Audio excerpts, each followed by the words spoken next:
This is the VOA Special English Health Report. A new study suggests that the more teenagers watch television, the more likely they are to develop depression as young adults. But the extent to which TV may or may not be to blame is a question that the study leaves unanswered. The researchers used a national long-term survey of adolescent health to investigate the relationship between media use and depression. They based their findings on more than 4,000 adolescents who were not depressed when the survey began in 1995. As part of the survey, the young people were asked how many hours of television or videos they watched daily. They were also asked how often they played computer games and listened to the radio. Media use totaled an average of 5.5 hours a day.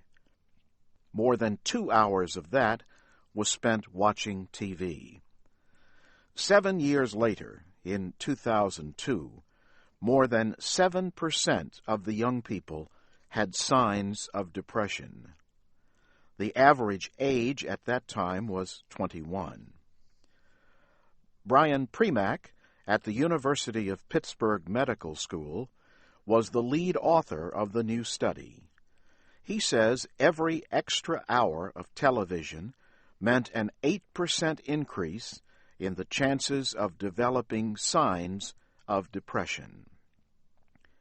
The researchers say they did not find any such relationship with the use of other media, such as movies, video games, or radio. But the study did find that young men were more likely than young women to develop depression given the same amount of media use. Dr. Premack says the study did not explore if watching TV causes depression.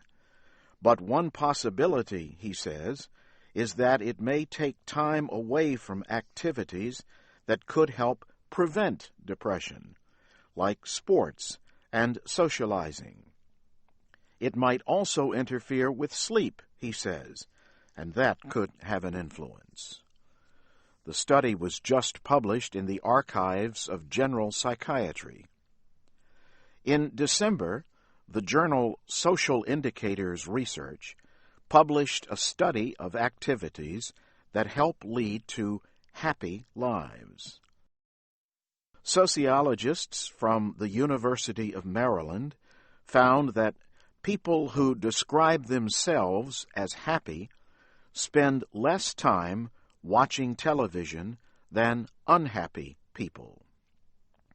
The study found that happy people are more likely to be socially active, to read, attend religious services, and to vote.